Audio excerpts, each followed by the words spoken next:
Question number 5। Baiga निम्नलिखित में से किस राज्य की बैगा जनजाति का लोक संगीत है? मध्य प्रदेश। बैग कहाँ रखते हैं हम? मध्य में, तो मध्य से हो गया मध्य प्रदेश। बैगा लोकगीत मध्य प्रदेश की बैगा जनजाति का अपना आदिम संगीत है। बैगा लोकगीत मध्य प्रदेश की बैगा जनजाति का अपना आदिम संगीत है। Point number 2। यह संगीत त्योहारों, अनुष्ठानों और सामुदायिक समारोह के दौरान प्रस्तुत किया जाता है। Question number 6। निम्नलिखित में से कौन सी कर्नाटक संगीत की एक शैली है? स्वरा जाति। इसको कैसे याद रखोगे? जिसका खुद का राज होगा वही क्या है? जिसका खुद का राज होगा वही क्या कर्नाटक संगीत की एक शैली होगी। तो खुद का राज किसका है? स्वराज जाति। Point number 1। चतुरंग, धमार तथा ध्रुपद हिंदुस्तानी शास्त्रीय संगीत शैलियाँ हैं। अब इनको कैसे याद रखोगे? चतुरंग से बन गया चतुर, जो हिंदुस्तानी शास्त्रीय संगीत में होगा वो चतुरी तो होगा। धमार से बन गया धैमार, और धैमार किसे पढ़ती है? जो शास्त्रीय संगीत शैली में कुछ गड़बड़ करता है, जो गलत शैलियाँ गाता है। धमार हो गया शास्त्रीय संगीत शैली। ध्रुपद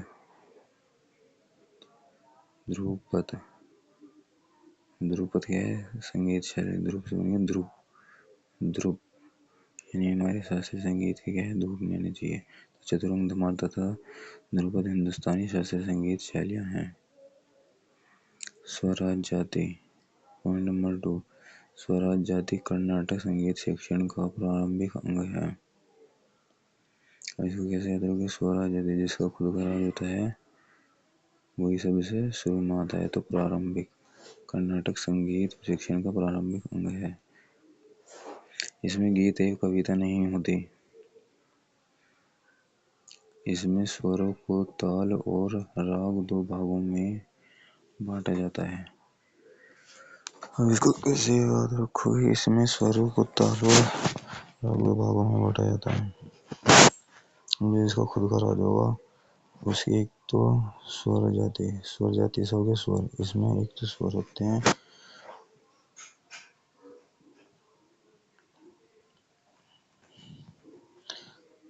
और जिसके खुद के स्वर होते हैं उसका राग क्या बड़ा अच्छा होता है।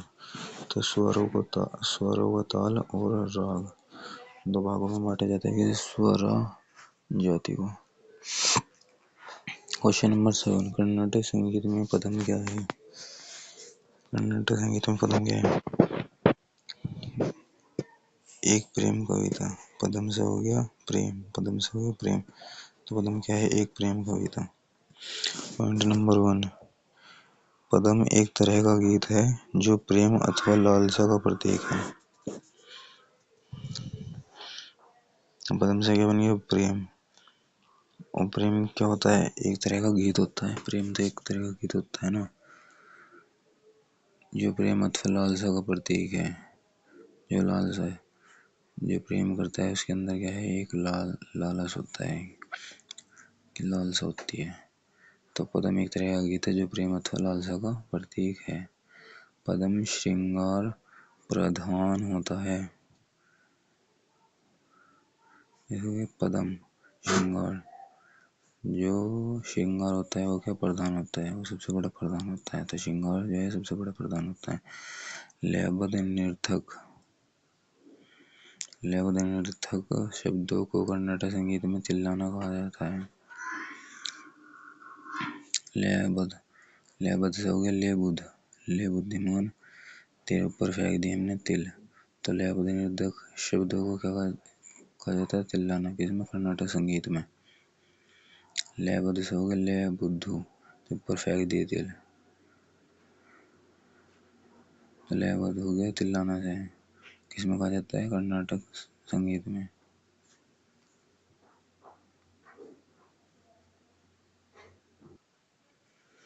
Question number 8। भोटिया नृत्य कला निम्नलिखित में से किस भारतीय राज्य का लोक नृत्य है? उत्तराखंड। इसको कैसे याद रखोगे? भोटिया नृत्य, भोटिया से होंगे भट्टी, और जब भट्टी चलती है तो हमारा मुंह गया उत्तर उत्तर से होता है, तो भोटिया नृत्य कहाँ का हो गया? उत्तराखंड का। पॉइंट नंबर 1 है उत्तराखंड की पारंपरिक लोक नृत्य है। भोटिया जब भट्टी चलती है कि पारंपरिक उत्सव पे जो है भट्टी चलती है, जैसे दिवाली होली, तो इन पे क्या है? भट्टी चलती है। तो भोटिया नृत्य क्या हो गया? पारंपरिक लोक नृत्य उत्तराखंड का। उत्तराखंड के अन्य अन्य प्रसिद्ध लोक नृत्य है छोलिया, झोरा और बड़दाद नाट्य। उत्तराखंड। इनको ऐसे याद रखोगे? छोलिया, अब तू क्या करता है? छोल करता है, इसी वजह से तू वो दे रहा उत्तर नहीं देती। झोरा, झोरा से बन गया झुट्टा। अब झुट्टा, झुट्टा क्या है? किसी को भी उत्तर नहीं देता। और बरादा, बरादा, बरादा से बन गया बरादा। बरादा मतलब, बरादा से हो गया बरूदा, और बरादा, बरादा से हो गया दादा, दादा, दादाजी जब जादू महाराज जीते वे भी क्या उत्तर नहीं देते? नाटी, बरादा नाटी। हाँ होगा उत्तराखंड का।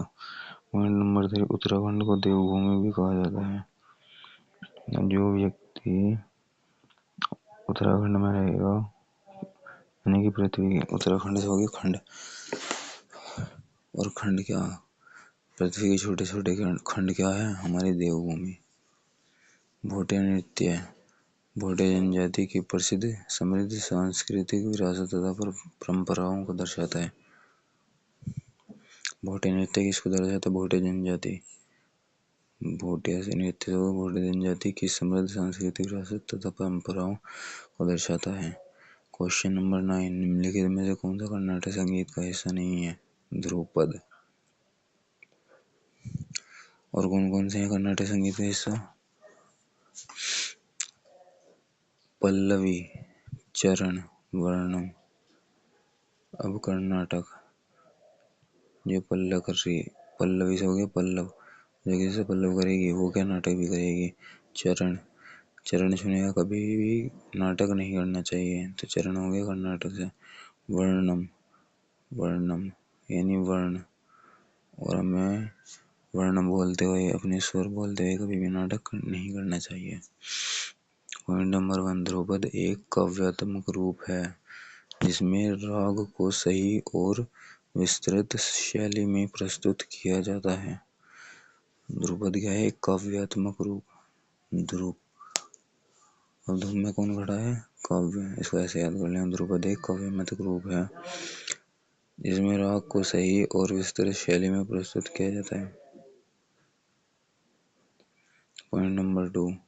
ध्रुपद शैली में मुख्यतः पखावज एवं तानपुरा वाद्य यंत्र का प्रयोग होता है। ध्रुपद, धूम में अगर हम खड़े होंगे तो हमें क्या चलाना पड़ेगा? पंखा। तो ध्रुपद शैली होगी पखावज से संबंधित। तानपुरा, तान, तान से बन गया कान, अगर हम धूम में खड़े रहेंगे तो हमारा क्या? कान भी जल जाएगा। तो तानपुरा वाद्य यंत्र हो गया ध्रुपद शैली से। वाणी के आधार पर, पॉइंट नंबर 3। वाणी के आधार पर ध्रुपद गायन के 4 घराने हैं। 4 घराने। ध्रुपद शैली के कितने घराने हैं? 4। कौन कौन से? डागरी, इसको कैसे याद रखोगे? डागरी, डागरी यानी डागरी से हो गया डंगर, डंगर कहाँ बन रहा है? धूम में। दरभंगा, भंग, दरभंगा, दरभंगा से हो गया नंगा। धूप में क्या? हर आदमी क्या लगता है जैसे वो नंगा। बहुत बेतिया, बेतिया नृत्य कहाँ का है? ध्रुपद का। इसको कैसे याद रखोगे? बेतिया, बेतिया हो गया बेतों की बात करने वाला। धूम में खड़े हुए कभी भी बेतों की बातें नहीं करनी चाहिए। ध्रुपद से हो गया बेतिया। तथा तलवंडी घराना, तलवंडी, तलवंडी से हो गया रंडी। रंडी है कभी भी धूम में खड़ी नहीं होती। तलवंडी घराना कहाँ से हो गया? ध्रुपद से। प्रसिद्ध क्वेश्चन नंबर 10, प्रसिद्ध नृत्यांगना संयुक्ता पणिग्रही का संबंध निम्नलिखित में से किस नृत्य शैली से है? ओडिसी। अब इसे कैसे याद रखोगे? संयुक्ता पणिग्रही, इसको ये है ओडिसी नृत्य से संबंधित। इसको ऐसे याद रख लेना, संयुक्ता वो क्या कर रही है? संयोग। वो क्या कर रही है? संयोग कर रही है क्या? पानी ग्रहण करने में। संयोग कर रही है पानी ग्रहण करने में। ओडिसी तो वो क्या कह रहा है? डीसी से कह रहा है ये बात। संयुक्त कर रही है पानी ग्रहण करने में, किससे कह रहा है? डीसी से। तो संयुक्त प्रग्रहणी होगी ओडिसी से। पॉइंट नंबर 1, ओडिसी नृत्य क्षेत्र में आने वाली यह पहली उड़िया महिला थी। इसको कैसे याद रखोगे?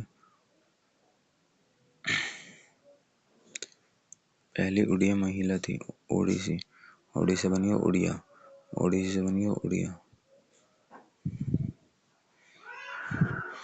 अगर संयोग करेगी पानी ग्रहण करने में तो क्या करेगी? उड़िया महिला। तो क्या उड़ जाएगी कि मैं नहीं पी रही हूँ पानी, मैं तो उड़ूँ। तो ओडिसी नृत्य क्षेत्र में आने वाली संयुक्त पणिग्रहणी उड़िया महिला थी। इन्हें वर्ष 1975 में पद्मश्री क्या है? पहले नंबर का पुरस्कार। पहले नंबर इन्हें वर्ष 1975, 75 से हो गया 76। और संयुक्त पणिग्रह होगी, वो पानी करने में क्या, पानी पीने में क्या कर रही है? संयोग। तो उन्हें क्या 1975, उनके क्या लगेंगे? 76। और पहले नंबर पे क्या उनके 76 लगेंगे। तथा वर्ष 1976 में संगीत नाटक अकेडमी और क्या छिहत्तर है, 76 से बन गया 76। यानी छितेगी भी अगर वो नाटक करेगी। तो उन्हें क्या है? संगीत नाटक अकादमी पुरस्कार से सम्मानित किया गया था। केलुचरण महापात्र इस नृत्य के प्रसिद्ध कलाकार हैं। ओडिसी बोले केले की छत्तू पे से, तो केलुचरण महापात्र होगी ओडिसी से। पारंपरिक डैश के संगीत में ठुमरी और अन्य लयात्मक गीत शैलियाँ शामिल है। कथक। पॉइंट नंबर 1, ठुमरी के पाठ आमतौर पर राधा कृष्ण के जीवन के प्रसंगों से संबंधित है। ठुमरी और जो राधा कृष्ण के थे वे तो ठुमकते थे, तो ठुमरी किससे संबंधित हो गया? राधा कृष्ण के जीवन से। पॉइंट नंबर 2, ठुमरी गायन की दो प्रमुख शैलियाँ कौन कौन सी? पंजाबी शैली तथा बनारस शैली। इनको कैसे याद रखोगे? ठुमरी ठुमकते कहाँ हैं लोग? पंजाब में, तो पंजाब शैली होगी ठुमरी से। बनारस ठुमकते ठुमकते क्या है? लोग रस भी पीते हैं, तो ठुमरी गायन शैली होगी बनारस। बनारस होगी बनारस। और जब व्यक्ति ठुमकेगा तो उसे क्या रस भी पीने को चाहिए, तो बनारस शैली होगी ठुमरी से। ठुमरी के प्रसिद्ध कलाकार गौहर जान, शोभा गुर्टू, बेगम अख्तर, प्रभातरे, रसूलन देवी। इनको कैसे याद रखोगे? गौहर जान, गौहर से बन गया गुहार। और जो ठुमकने में मगन हो गया उसे क्या गुहार की भी आवाज नहीं आने की। शोभा गुर्टू और क्या ठुमकना हमें शोभा नहीं देता। बेगम अख्तर, बेगम होती है जो अक्सर बेगम अख्तर से हो गया बेगम अक्सर। बेगम जो होती है वो अक्सर ज्यादातर ठुमकती है। और प्रभा अत्रे, प्रभा मतलब सुबह सुबह, सुबह सुबह क्या हमें ठुमकना नहीं चाहिए। रसूलन देवी, रसूलन देवी से हो गए सूलन, सूलन से हो गए सूजन, सूजन आ रही है फिर भी क्या है? रसूलन देवी क्या है? ठुमक रही है, तो रसूलन देवी होगी ठुमक रही है। रऊफ निम्नलिखित में किस राज्य के नृत्य से प्रसिद्ध कहे? क्वेश्चन नंबर 12, रऊफ किसका लोक नृत्य है? जम्मू और कश्मीर। पॉइंट नंबर 1, यह नृत्य रऊफ जनजाति द्वारा किया जाता है। रऊफ नृत्य किसके द्वारा? रऊफ जनजाति। इस नृत्य पॉइंट नंबर 2, इस नृत्य को मुख्य रूप से महिलाओं के द्वारा बसंत ऋतु तथा विभिन्न उत्सवों के अवसर पर किया जाता है। इसको कैसे याद रखोगे? ये हमारा रऊफ नृत्य है, इससे बसंत रऊफ से बन गया रऊफ से बन गया रुई। अब रुई की कब जरूरत पड़ेगी? वसंत, यानी बसंत ऋतु में, जब बारिश का मौसम होता है तो इस नृत्य को क्या वसंत ऋतु के समय किया जाता है। पॉइंट नंबर 3, जम्मू कश्मीर के अन्य लोक नृत्य। दमली, दमली से हो गया दम, दम का निकल जाता है जम्मू कश्मीर। हिकत, हिकत से हो गया हिचकिचाना, हिचकिचाते कहाँ है जम्मू कश्मीर में, भांड पाती है। और जम्मू कश्मीर में इतने से आतंकवादी है कि ये जब गोली चलाते हैं तो क्या लोगों की पैंट गिल्ली हो जाती है और वो क्या भंड जाते हैं। तो भांड पाते कहाँ हो गया जम्मू कश्मीर। कूद, जम्मू कश्मीर में इतने आतंकवादी है कि वे पहाड़ियों पे से भी यूं ही कूद जाते हैं। तो कूद हो गया जम्मू कश्मीर। दांडी नाच, दांडी नाच, जम्मू कश्मीर में क्या आतंकवादी तो वे अपनी दांडी पे क्या है नचा सकते हैं किसी को भी। तो दांडी नाच हो गया जम्मू कश्मीर का। चांग नृत्य किस राज्य में लोकनृत्य है। Question number 13, Rajasthan. चांग से बन गया टांग, अब जो राजा है वो तो किसी को भी टांग सकता है। पॉइंट नंबर 1, चांग नृत्य को धमाल के नाम से भी जाना जाता है। चांग से बन गया टांग, और टांगते किसे हैं, माल को। माल को क्या है, हम टांगते हैं। तो चांग नृत्य हो गया, चांग नृत्य को धमाल नाम से भी जाना जाता है। चांग या चंग नृत्य राजस्थान के। पॉइंट नंबर 2, चंग या चांग नृत्य राजस्थान के शेखावाटी क्षेत्र, सीकर, झुंझुनू तथा चेरू में होली के अवसर पर पुरुषों द्वारा किया जाता है।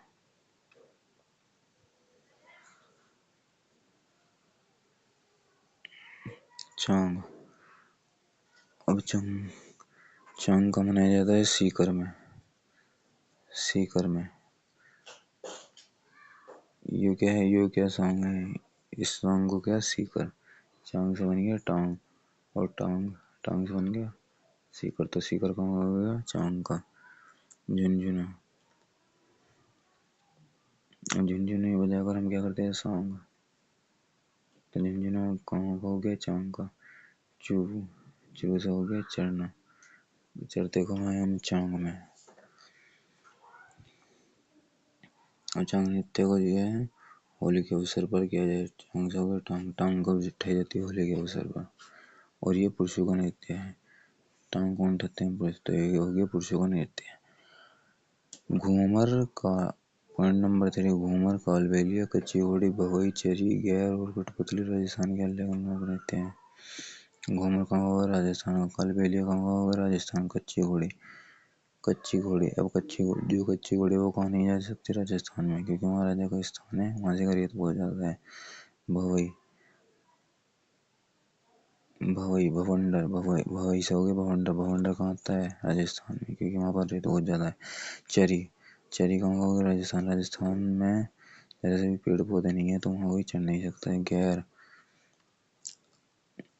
गैर, राजा के स्थान पर क्या है, कोई भी गैर व्यक्ति नहीं जा सकता।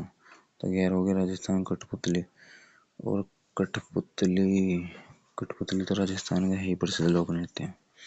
क्वेश्चन नंबर 14, शास्त्रीय कर्नाटक संगीत में ताल को कहा जाता है, लय। इसको कैसे याद रखोगे, ताल, ताल, ताल लाने के लिए हमें क्या होना पड़ता है, लय में आना पड़ता है। तो ताल को कहा जाता है लय। पॉइंट नंबर 1, कर्नाटक संगीत में ताल को लय कहा जाता है। पॉइंट नंबर 2, लय बनाए रखने के लिए कर्नाटक संगीत में 7 मूल तालों का इस्तेमाल किया जाता है। अब लय बनाने के लिए हमें कितने व्यक्ति चाहिए, 7, 7 मूल तालों का इस्तेमाल किया जाता है। अब लय कैसे बनेगी, जब हमारा कोई साथ देगा। तो लय बनाए रखने के लिए 7 मूल तालों का इस्तेमाल किया जाता है। 7 मूल ताल रूपक,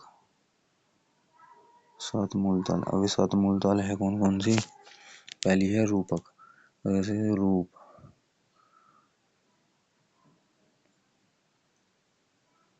अब जिस व्यक्ति का रूप अच्छा होगा वही तो हमारा साथ देगा।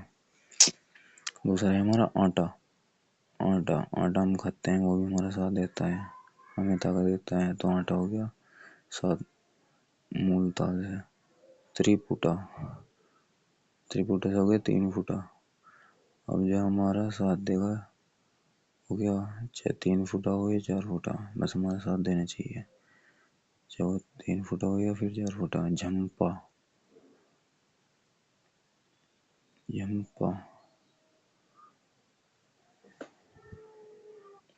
झंपा से हो गया झूमना। अब जो हमारे साथ देता है उसी के साथ तो हम झूमते हैं। मत्स्य, मत्स्य हो गया, मत्स्य, मत्स्य से हुआ मृत्यु। हमें किसी को क्या है, मृत्यु तक भी साथ नहीं छोड़ना चाहिए। ध्रुव, अब ध्रुव क्या है, ध्रुव एक बहुत अच्छे से, मत्स्य, मत्स्य से हो गया मृत्यु। जो मृत्यु तक भी साथ दे वही अच्छा व्यक्ति होता है। ध्रुव, ध्रुव क्या है, एक अच्छा लड़का है जो क्या है सबको साथ देता है। एव अंका, एका, और एक व्यक्ति का क्या है, सब साथ देते हैं, क्योंकि एक व्यक्ति अकेला होता है तो उसको क्या है, सब साथ देते हैं। Question number 15। तो ये क्या होगी हमारी सात मूल ताल रूप। एक बार दोबारा से पढ़ते हैं इन्हें। पहला हो गया आटा, हमारा साथ देता है वो है आटा। हमारा साथ कौन देता है, 3 फुटा। जो 3 फुटा होता है वो भी हमारा साथ देता है। झंपा, ये झंपा, झंपा से हो गया झूमना, झंपा से हो गया झूमना। ये हमारे साथ रहता है, हम इसके साथ घूमते हैं। ये हमारे साथ रहता है, हम उसको मृत्यु तक साथ देते हैं। ध्रुव, ध्रुव क्या है, एक अच्छा लड़का है जो सबको साथ देता है। एका, एक व्यक्ति, अकेले व्यक्ति का है, सब साथ देते हैं। जागोई जोलम कहाँ के लोक नृत्य है, मणिपुर के। पॉइंट नंबर 1, मणिपुर के मैते समुदाय का एक पारंपरिक लोक नृत्य है। पॉइंट नंबर 2, जागोई और चोलम मणिपुरी नृत्य के 2 प्रमुख विभाग हैं। इसमें एक विभाग सौम्य तथा दूसरा जोरदार है। एक हमारे इसमें सौम्य तथा दूसरा जोरदार है। ये दोनों विभाग संस्कृत साहित्य में वर्णित लास्य तांडव का अनुरूप है। जागोई, जागोई से हो गया सौम्य, जागोई, जागोई से हो गया जागना, सौम्य से हो गया सोना। तो जागोई और सौम्य हो गया एक दूसरे से रिलेटेड। दूसरा है जोरदार। और चोलम, चोलम से हो गया चिल्लाना, चिल्लाया कैसे, जोरदार, जोरदार चिल्लाया। ये दोनों विभाग संस्कृत साहित्य में वर्णित लास्य तांडव का अनुरूप है। जागोई से हो गया लाश, जागी हुई लाश, जागोई से हो गया लाश। ये क्या हो गया, जागोई से लाश, तो लास्य होगी, लास्य शैली होगी। जागोई से तांडव से हो गया चोलोम।